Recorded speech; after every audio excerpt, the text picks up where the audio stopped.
Orzuelo y Chalazion no es lo mismo. Vamos a conocer en este programa sus diferencias, pero vamos a comenzar viendo qué es un orzuelo.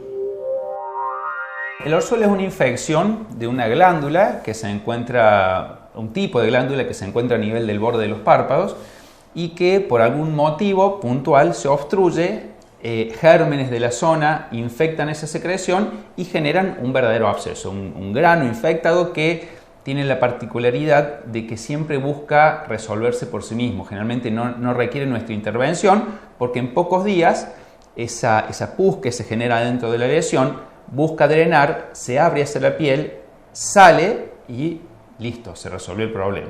Bien, ¿es una infección en sí? Cuando hablas de una bacteria, ¿es una infección entonces? El orzuelo es una verdadera infección, un absceso le llamamos nosotros, Bien, que es cualquier colección infecciosa que se genera en el cuerpo y en este caso en el reborde palpebral, en el seno de una glándula, que si hay algo que tiene el párpado son glándulas, muchísimas, tanto párpados superiores como inferiores. Bueno, vamos a decir a la cámara que apague, que deje de grabar, porque te tendría que hacer la pregunta esta, ¿y el oro qué tiene que ver para que le quite el trabajo a los oftalmólogos?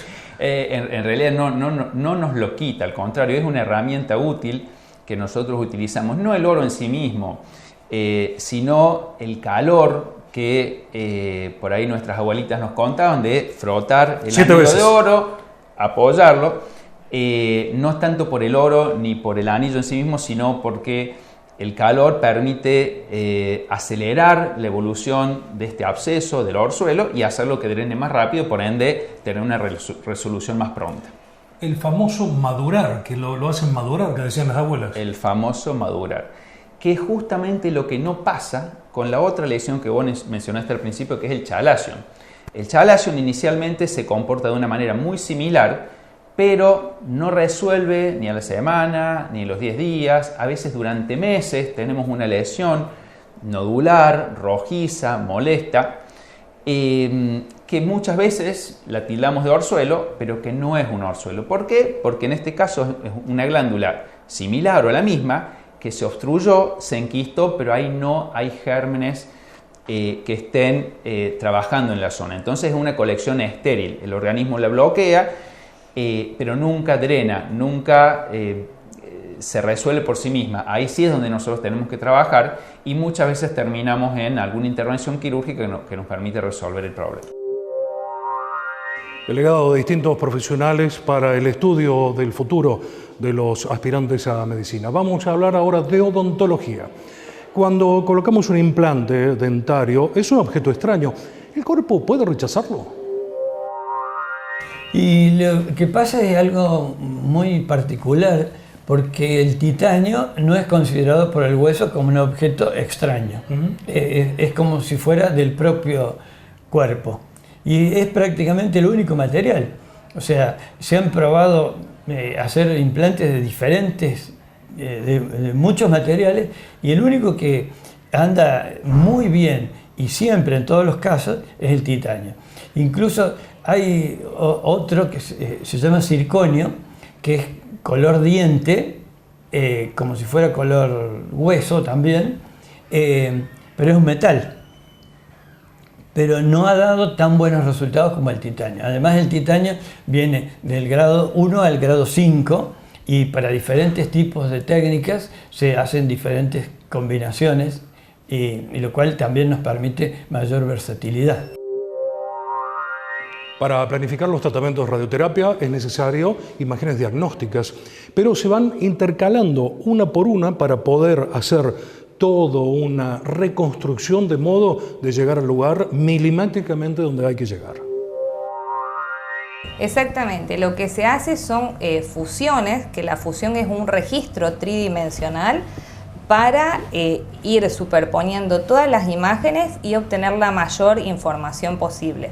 Esto, como hablábamos anteriormente, es radiocirugía. Son dosis altas, mucho más altas que los tratamientos habituales, y en este caso se da en una sola fracción.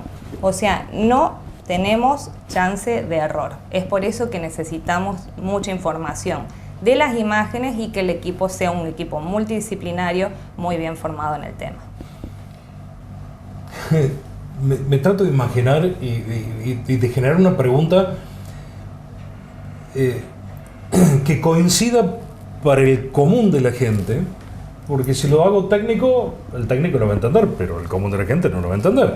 Si lo hago, es decir, me es muy difícil porque me imagino, porque es la pregunta que se viene para cualquier persona que haga entrevistas, te va a hacer esta pregunta y yo sé cuál es la respuesta y es muy difícil, pero hablamos ni siquiera de milímetros, hablamos de micras, porque tenemos que desconectar un cable. En el tema de taquicardia ventricular, el foco puede ser un poco más grande, digamos, se calcula en un porcentaje. Hay muchas publicaciones que avalan este tratamiento y hay un porcentaje entre cuánto y cuánto puede estar ese foco. O sea, no es tan pequeño como en el caso de una neuralgia, que es un punto, que es un cable que nosotros tenemos que cortar. Es como un foco, un volumen pequeño en el corazón. Pero sí.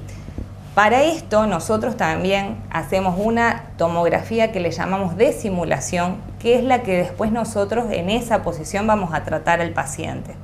Entonces, a todas las imágenes que yo te nombraba anteriormente, que las vamos a pasar al planificador, también vamos a tener una tomografía de simulación.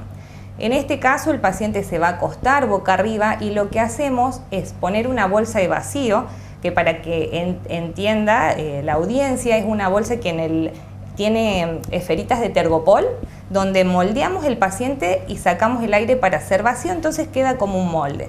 ¿Por qué nosotros necesitamos esto?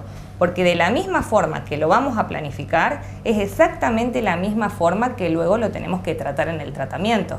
Porque de todas las partes necesitamos tener el mínimo de error posible. Muchas veces hablamos de llegar tarde ante una enfermedad, ante una patología. ¿Qué es llegar tarde, por ejemplo, en hernias?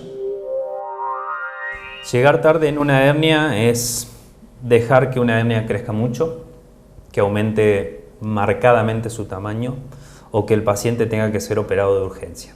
Eso es llegar tarde al tratamiento de una hernia. Hace un ratito hablábamos de que no es lo mismo una cirugía programada en una hernia inicial con un tamaño pequeño a tener que operar un paciente con una hernia gigante, que nosotros le llamamos, que son esos casos complejos, donde es bastante difícil poder ofrecer muchas opciones quirúrgicas y nos vemos acotados con las opciones que tenemos.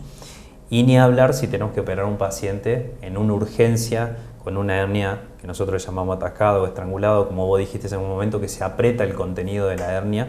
Entonces, esas situaciones es realmente llegar tarde al tratamiento de una hernia. No es lo mismo el posoperatorio de una a tiempo que una... No es lo mismo el posoperatorio, no es lo mismo la recuperación, no son los mismos los riesgos para el paciente, no son los mismos los tiempos quirúrgicos. Entonces, realmente, si se tiene la hernia, si se tiene conocimiento, se tiene sospecha, tratar de hacer el diagnóstico oportuno y el tratamiento temprano. Es lo mejor que puede pasar a un paciente que tiene un problema herniario. La estufa que Pedro Ara utilizó, entre otras cosas, para hacer la cabeza del viejo. Vamos a una pausa, ya venimos.